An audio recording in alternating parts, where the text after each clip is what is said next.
सच्चिदानंद भगवान की जय, सत्य सनातन धर्म की जय, सतगुरुदेव भगवान की जय।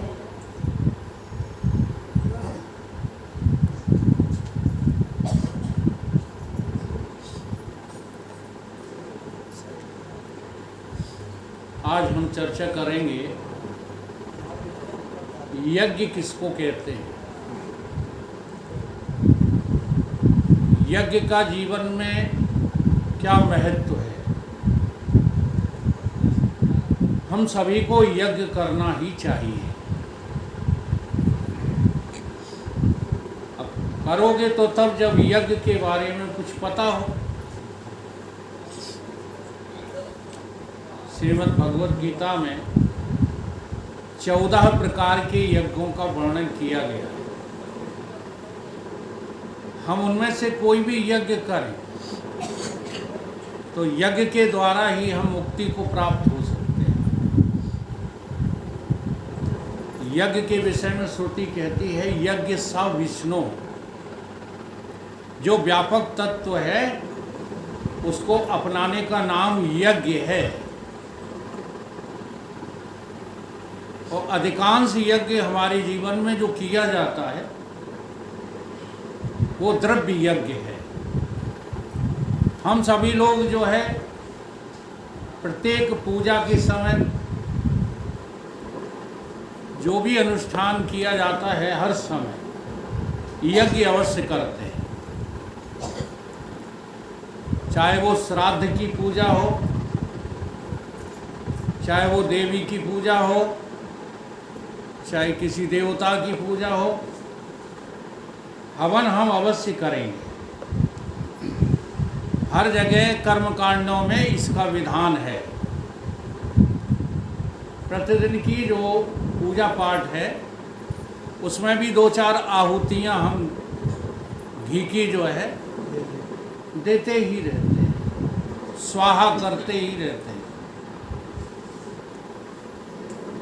इसलिए हमको यह समझना है कि वास्तव में यज्ञ के अतिरिक्त और इस संसार में कोई दूसरा उपाय परमात्मा प्राप्ति का नहीं है।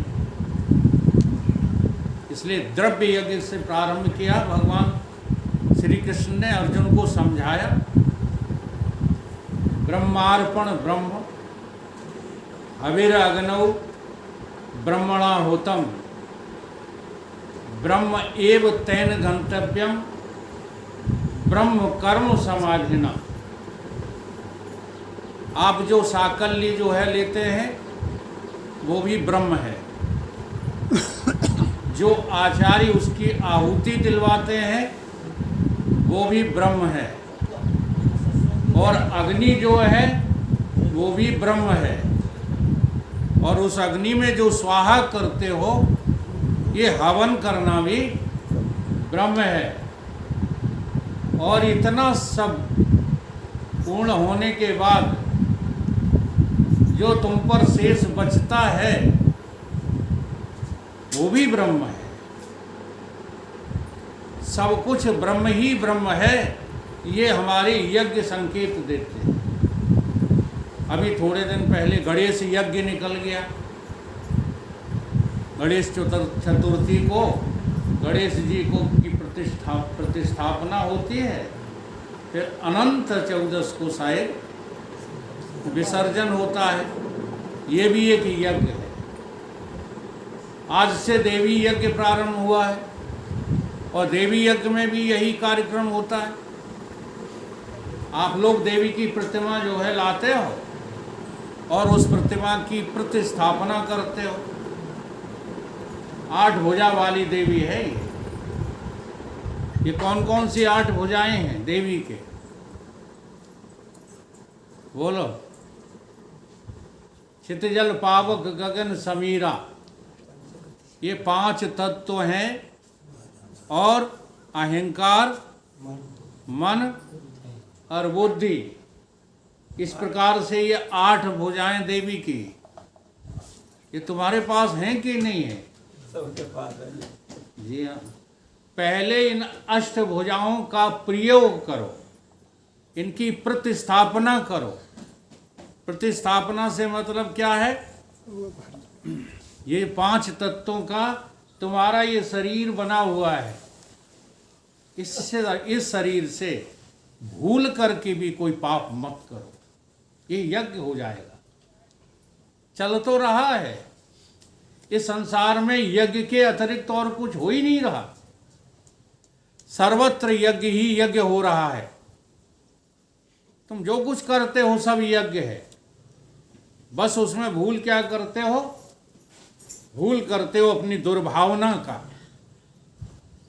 तुम्हारे अंतःकरण में जो दुर्भावनाएं प्रकट हो जाती हैं वो यज्ञ को भंग कर देती हैं, और नहीं तो सर्वत्र यज्ञ ही यज्ञ हो रहा है। देखो भगवान सूर्य जो है तुम्हारी पृथ्वी को तपाते हैं, तो यहां से जल जो है ऊपर जाता है, ताप सोख लेता है जल को, और जल शोषित होने के बाद ये बादल बन जाता है, और बादल बनने के बाद ये फिर बरस जाता है, और बरसने के बाद फिर जल बन जाता है। ये चक्र ही तो यज्ञ है। तुम देखो अपने जीवन में, तुम मां के पेट से जो है बाहर आए, फिर आपका क्या हुआ? बढ़ने लगे, बढ़ के फिर क्या हुआ? परिमाण को प्राप्त हुए, फिर आगे चलकर वृद्ध हो गए, और वृद्ध होकर के नाश को प्राप्त हो गए, और नाश होने के बाद फिर पेट में आ गए, और पेट में आने के बाद फिर जन्म गए। ये यज्ञ नहीं है? सर्वत्र यज्ञ ही यज्ञ चल रहा है। चाहे समष्टि में देख लो, चाहे व्यष्टि में देख लो, यज्ञ ही हमारा जीवन है। ये बात कोई बिरला भक्त जन ही समझते हैं। समझते क्यों नहीं है? क्योंकि हम इसको कर्म बना देते हैं, यज्ञ रहने नहीं देते। दो तरह से यज्ञ किया जाता है। एक यज्ञ किया जाता है किसी न किसी कामना को हृदय में रख कर।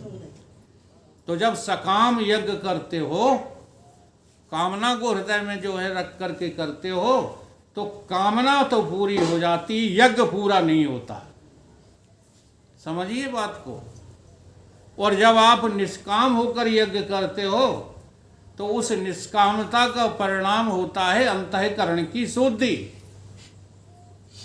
बिना कामना के यज्ञ करो, तो बिना कामना के जो यज्ञ होगा उससे अंतःकरण की शुद्धि होगी, मल विक्षेप का नाश होगा।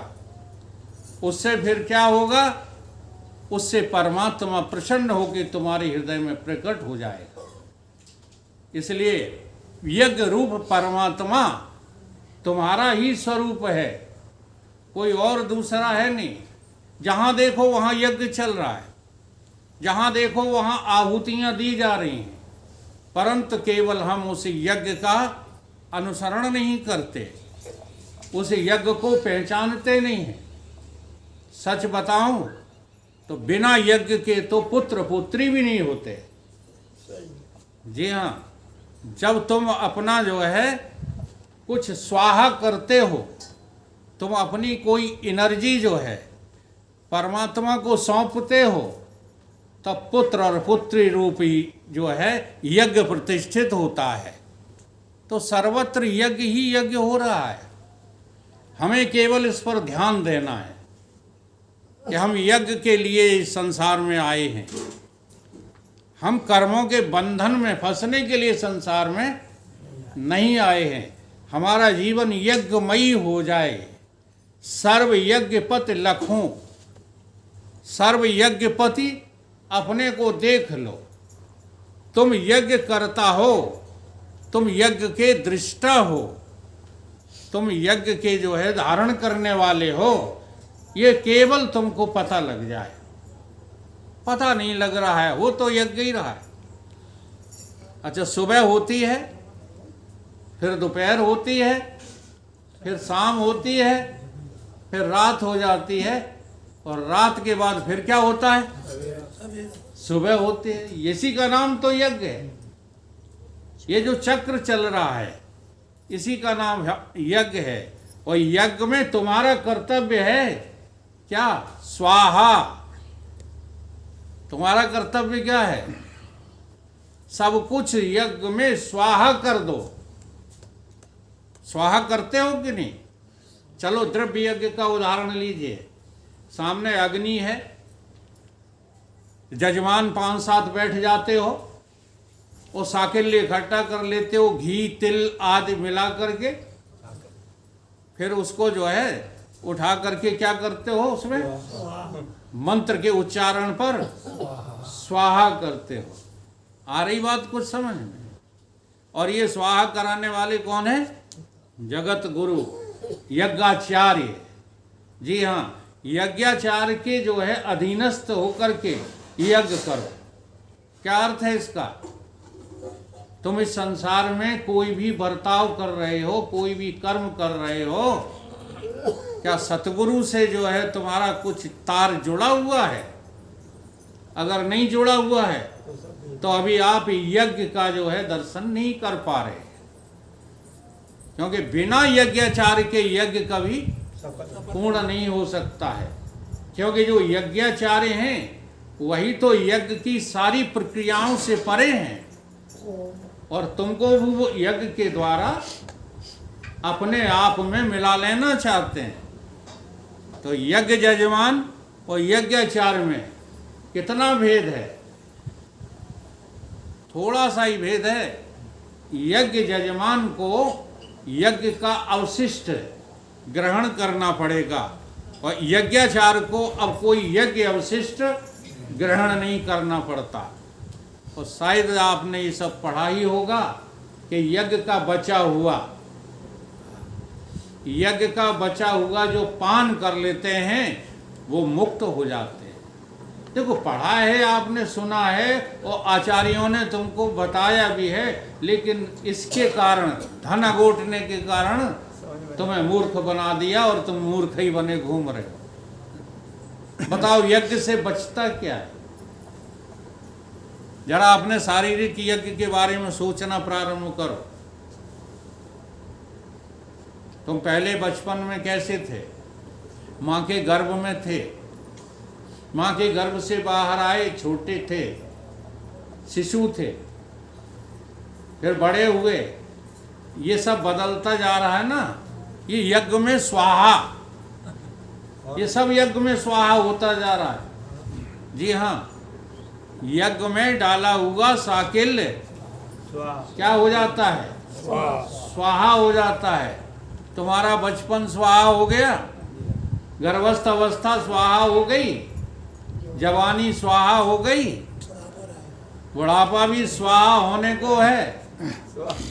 हाँ, अब जो अवशिष्ट बचा है, अब बचेगा क्या?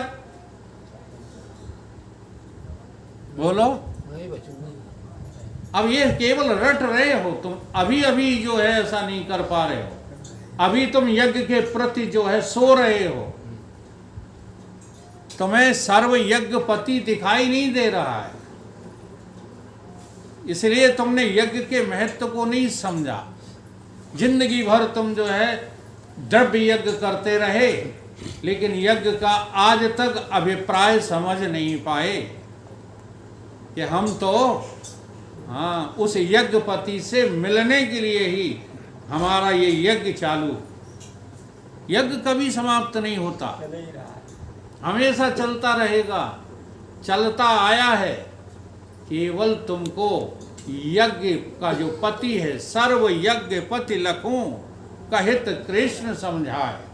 भगवान कृष्ण गीता में समझा रहे हैं अर्जुन को कि इन सारे यज्ञों के यज्ञ करता जब यज्ञ का स्वामी देख लेता है अपने को, तो मुक्त हो जाता है।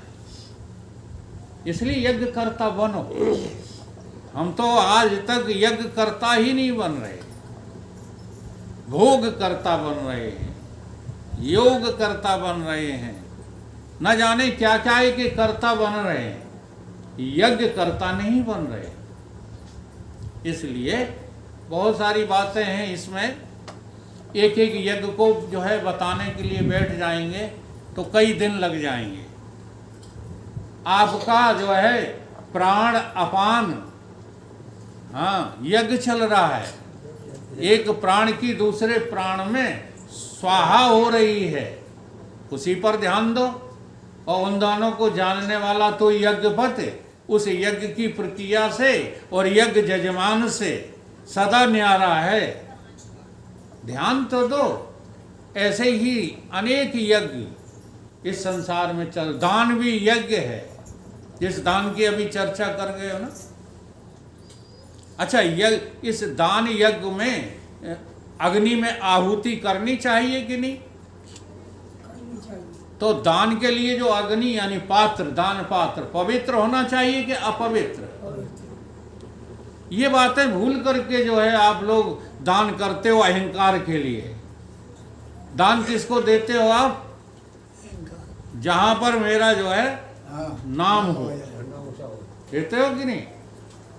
चलो इसी को श्राद्ध यज्ञ को ले लेते हैं। श्राद्ध सबके यहाँ होता है कि नहीं? ये दुनिया भर के नोता काहे नोतते हो? हम देखो मना नहीं कर रहे, आपके पास पैसा है, धन है, खूब खर्च करो। इसको आप यज्ञ नहीं रहने देते, इसको आप अहंकार बना लेते हो। उन्होंने पटा किया 10 बोरी का, ये जो 10 बोरी का पटा किया है इसको आपने यज्ञ नहीं रहने दिया। नहीं तो श्राद्ध की प्रक्रिया बहुत उत्तम प्रक्रिया है, एक यज्ञ है श्राद्ध भी। श्राद्ध कोई गलत काम नहीं है, लेकिन यहां पर हम लोग क्या करते हैं? अपने अहंकार को पोषित करते हैं, यज्ञ नहीं करते। यज्ञ करो, जो इसका नियम है शास्त्र में उसे करो, और करने के बाद देखो कि इसमें सब कुछ स्वाहा हो रहा है कि नहीं। जैसे हमने 5 पंडित खिलाए, 5 ब्राह्मणों का न्योता किया है। अब 5 ब्राह्मणों को यदि हमने दक्षिणा दी है तो जरा सोचना इस बात को। तुमने दी है कि उनका हक था? तुमने दिया है या उनका हक था? झूठ चाहे इतना बोलो, देते समय लगता है कि हमने दिया, तो स्वाहा नहीं हुआ। तो वो जो तुम्हारी दक्षिणा है वो स्वाहा नहीं हुई। हाँ, और जब तक स्वाहा नहीं करोगे तब तक यज्ञ की पूर्ण आहुति नहीं होगी। इस यज्ञ के लिए ही जो है हमको ये ध्यान रखना पड़ता है कि यज्ञ जो है हमारा कर्म के रूप में न बदल जाए। गोस्वामी तुलसीदास जी ने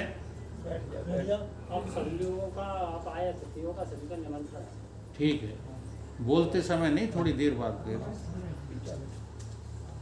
यज्ञ करते समय हमको ये थोड़ा सा ध्यान रखना चाहिए कि हम उस समय अपने यज्ञाचार के अधीन हैं कि नहीं हैं। यज्ञाचार से मतलब है साक्षात पर ब्रह्म परमात्मा। गुरु कौन है?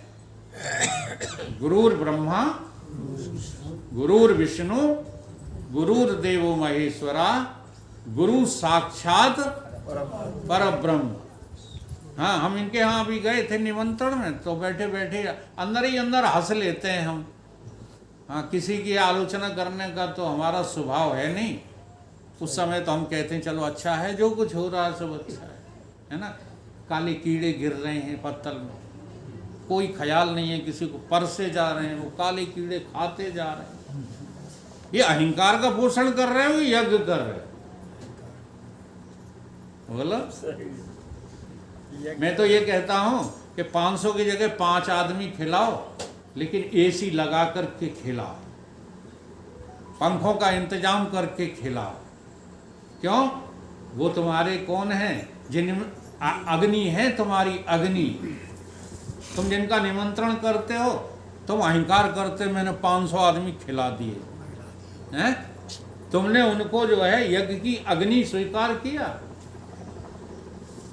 उसी अग्नि में हमको ये सब कुछ स्वाहा करना है, तो तुम कर्म से बच जाओगे और कर्म के बंधन के लपेटे में नहीं पड़ोगे। इसलिए भगवान ने, कृष्ण ने गीता में ये श्लोक भी दिया, यज्ञ अर्थ कर्मणो है, अन्यत्र लोकोयम कर्म बंधना, तदर्थ कर्म कौनते।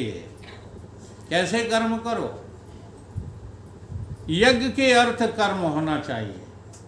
हमारे कर्म कैसे होते हैं? फल के लिए होते हैं कि यज्ञ अर्थ कर्म होते हैं?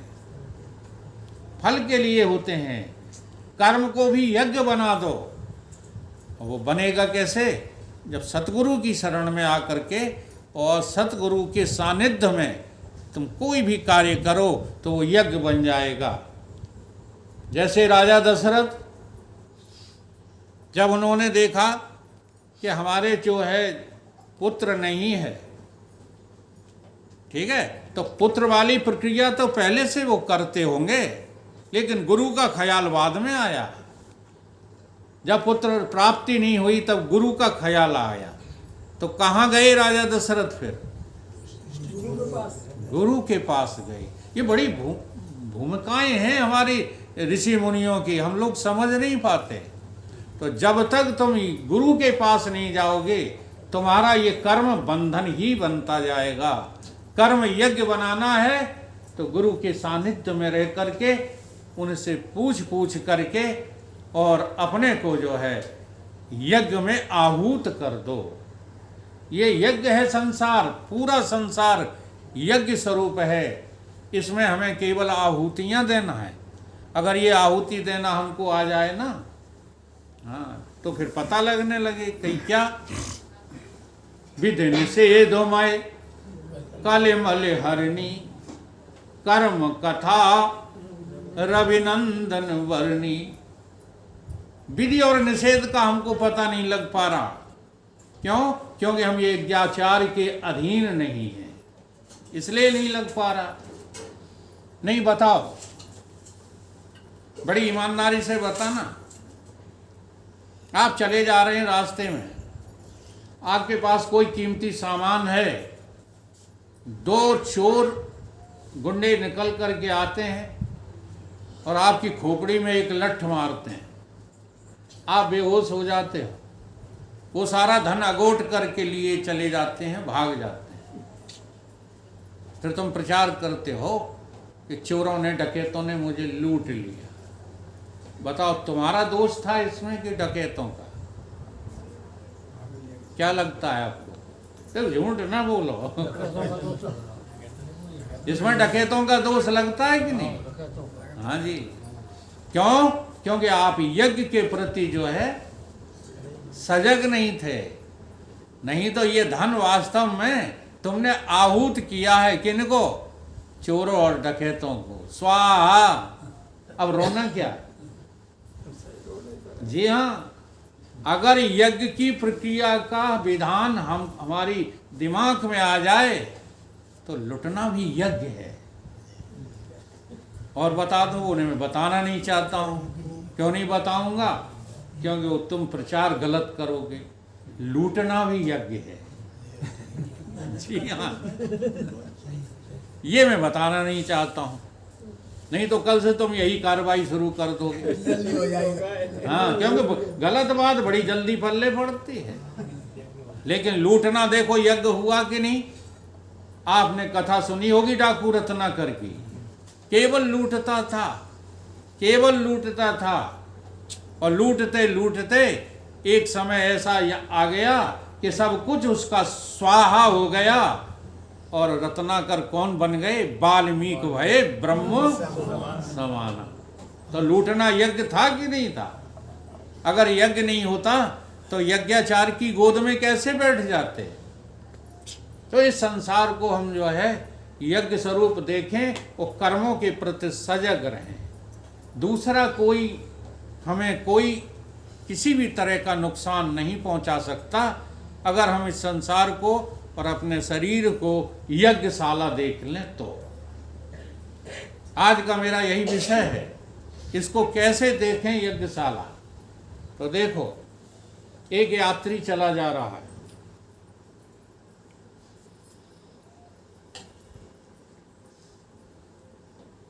रास्ते में एक बगीचा मिलता है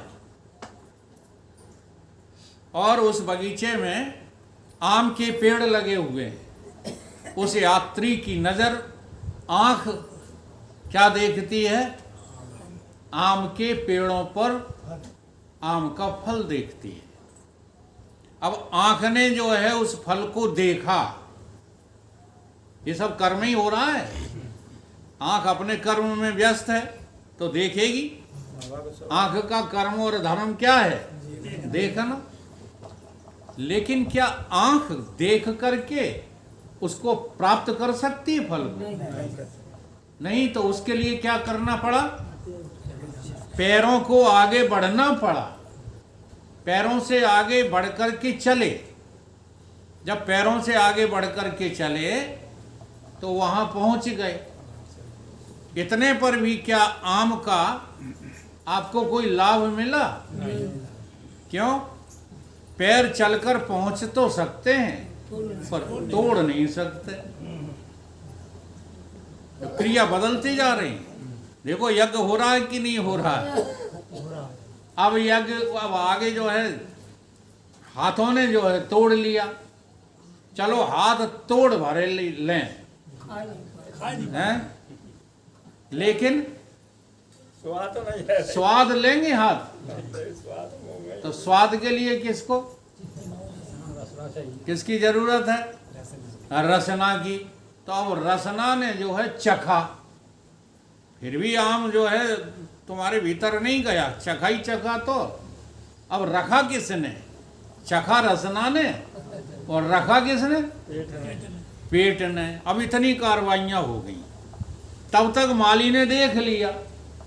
जब माली ने देख लिया तो पीछे से दौड़ करके आया और एक बड़ा भारी डंडा मोटा सा, हाँ, और उस यात्री की पीठ में 2-4 धमक दिए तो पीठ में आय हो गई, है ना? अब बताओ, देखा आंख ने, चल के पैर गए, तोड़ा हाथ ने, चखा रसना ने, रखा पेट ने, तो इसका बेचारी का लेना ना देना है? लट किसके पर पड़े, है ना? तो यहाँ आपकी वृत्ति जो है कहाँ पहुँच गई? उस जो है दोहे पर पहुँच गई। और करे अपराध को, क्या है? और करे अपराध को भोग पाए फल को, और अति विचित्र भगवंत गति। कहते भगवान की बड़ी विचित्र गति है। क्रिया कर्म तो किसी ने किए और बेचारी पीठ जो है पिटी गई। तो ये बात इसलिए नहीं कही गई। ये बात जहाँ कही गई है वो जो है कर्मों के सिद्धांत को तोड़ कर कही गई है। हम लोगों की बुद्धि गुरु के अधीन न रहने के कारण से इन शास्त्रों की चटनी बना करके चाटते रहते हैं, इसलिए सब कुछ जो है भ्रमित हो जाता है। हम बुराई नहीं करते, ये सब हमारे ही सिखाए हुए हैं जितने आप बोलते हैं। लेकिन सच बता रहा हूँ, कोई बोलता ही नहीं, इसी पर नाराज हो जाते। मेरे इसी शब्द पर ये सब लोगों के मुंह लटक जाते हैं। कोई कुछ नहीं बोलता, क्योंकि बोलना उसको कहते हैं, सही बताए, बोले सो निहाल। क्या तुम इस बोलने से आज तक निहाल हो पाए? जब देखता हूं तब तुम्हारी मैं वहां चटनी बनते देखता हूं। कहाँ? कर्मों में। दिन रात कर्मों के फल में उलझे हुए हो। अब ऊंची ऊंची बातें सीख ली हैं, सीख लेने से काम नहीं चलेगा। बोले सो निहाल, सत श्री अकाल।